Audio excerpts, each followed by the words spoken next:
pour accompagner quelqu'un qui souffre, Ouais.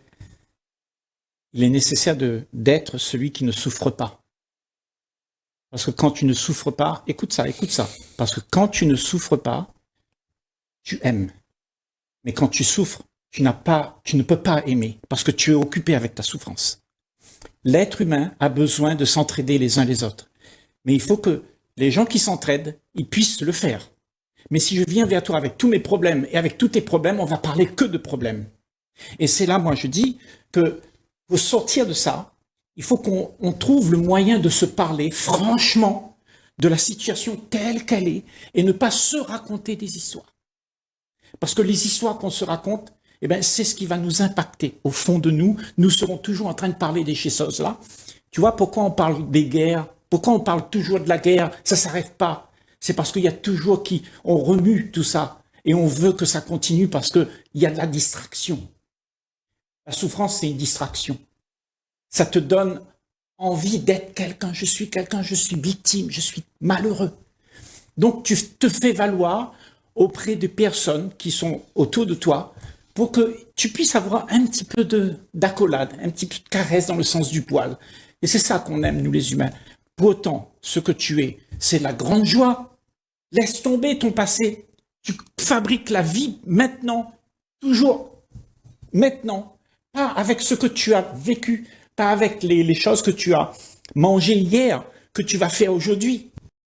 Mais ça a toujours été le cas dans notre société. Quand il y a des choses qui se passent, on doit regarder ce qui se passe et puis accepter que ça s'est passé et puis en finir avec et puis continuer. Continuer à être heureux. Parce que l'essence même de l'être humain, c'est la paix, la joie, l'amour. Nous savons tous qu'il faut accueillir tous ces gens. Il faut les accueillir. On ne va pas les rejeter. On ne va pas dire, mais toi, tu as perdu ta maison, je ne te regarde pas, je ne te considère pas. Non, justement. Et c'est ça dans notre société. C'est que on fait semblant d'aimer pour faire plaisir à une société qui nous dit comment les choses devraient être, mais on ne vit pas la vie. Ça veut dire accueillir l'autre tel qu'il est dans sa souffrance. Le prendre dans tes bras parce que toi, tu as compris que c'est aimer. Quand tu aimes, ça répare. Ça répare systématiquement. Tu vois? Mais quand tu fais des choses parce que tu dois le faire, parce que tout le monde dit il faut faire, eh bien, ça répare rien du tout. Tout le monde se retrouve à faire des choses. Alors que être, c'est l'essentiel. Être, ça veut dire être présent, accueillir tout et voir les problèmes directement et les dealer avec directement. Si quelqu'un a plus de manger, a plus de maison, ben peut-être que tu pourras lui donner une tôle pour faire sa maison. Tu comprends?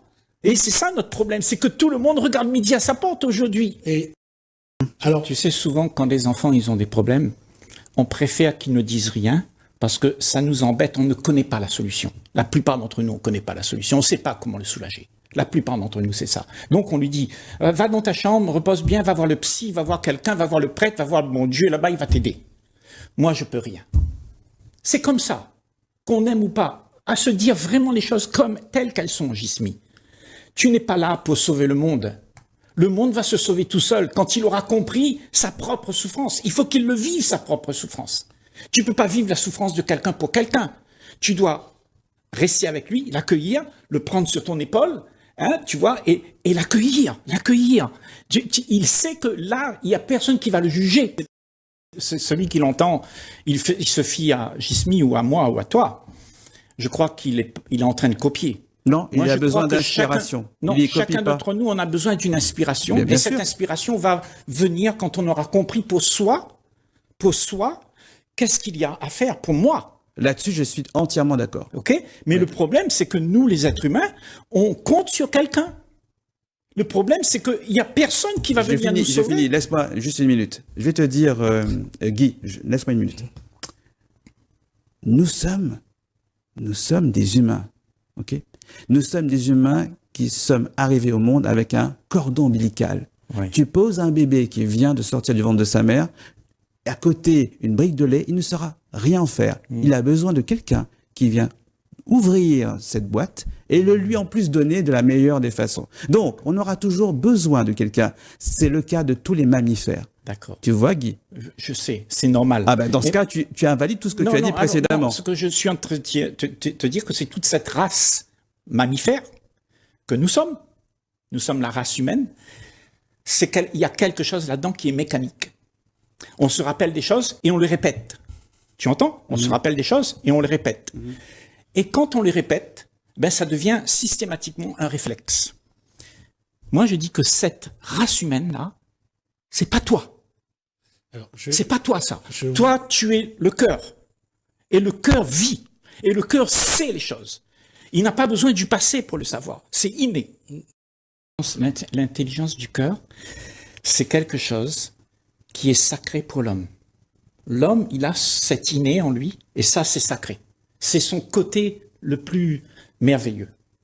Et c'est merveilleux d'être être humain à ce moment-là.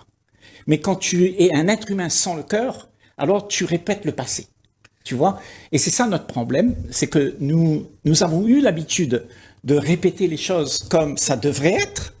Donc on trouve toujours des choses à faire pour répéter. Et aujourd'hui, on est toujours dans la même situation. On a besoin d'une situation pour faire déclencher ça. Aujourd'hui, dans nos sociétés, il faut un cyclone, il faut une guerre, il faut une catastrophe, un drame. Là, on commence à changer un peu. Et moi, je dis, est-ce que c'est possible de le faire, d'être cela, sans qu'il y ait de catastrophe? Juste la vie de tous les jours, se rencontrer et se considérer, avoir de la compassion les uns pour les autres. Mais le problème, c'est que nous sommes formatés à une existence où tout le monde répète toujours les mêmes choses et on n'a pas le temps de se voir. Le temps nous a servi pour continuer à faire exister la chose, le temps. Avec le temps, on fait exister les choses parce que on veut pas le lâcher.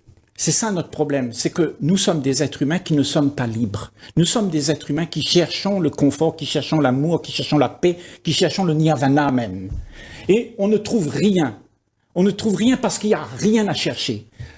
Et c'est ça notre problème. C'est que nous croyons qu'il y a quelque chose après qui doit venir. Et donc on est encore dans l'attente, dans l'attente, dans l'attente. Et moi je dis que accepte ce qui s'est passé et tout de suite abandonne, c'est OK. T'as pas besoin de souffrir, t'as pas besoin de râler tout ça avec toi. On peut pas demander ça à un enfant, on peut pas demander ça à un adulte qui vient de vivre ce qu'il a vécu avec Garance. Ils ont besoin d'être accompagnés. Oui, mais si l'adulte le vit, Jismi, comme toi et moi, tu as entendu ce que je dis, l'enfant à côté de toi, il va te copier. Parce que l'enfant, il copie l'adulte. Ce n'est pas aussi simple. C'est pas aussi simple. Non. Mais voyons, Jismi. Oui. OK? L'enfant, il aime son papa, il aime sa maman. Parce que ça a une autorité pour lui. Oui. Et c'est eux qui vont te dire à l'enfant, fais ci, fais ci, fais ça, et fais pas ça, fais pas ci, fais pas ça. Donc toi, enfant, tu vas obéir. Comme ça, au doigt et à l'œil, tu vas obéir. Parce que tu ne connais pas autre chose. OK? Maintenant, quand tu es avec des gens qui font ça, tu es formaté. Tu es formaté en tant qu'enfant qui doit écouter les enseignements de nos grands, de nos sociétés et tout ça. Et lui, il ne pense plus. Il ne pense plus. Il est un mouton. Moi, je dis, est-ce que c'est possible à cet enfant d'écouter, mais de ne pas agir selon la dictate des autres? Parce que il agira si toi, tu lui forces. Si toi, tu joues le rôle du père, tu dis à l'enfant, fais ça, fais ça, fais ça, fais ça. Ben, il est conditionné, l'enfant. Est-ce que tu aimes ton enfant dans ce cas? C'est pas aimer l'enfant, ça. C'est lui donner une vie de merde. Excuse-moi. Le problème, c'est parce que nous allons dans un monde et nous donnons à nos enfants la capacité de vivre une vie on va souffrir avec ce qu'on vit.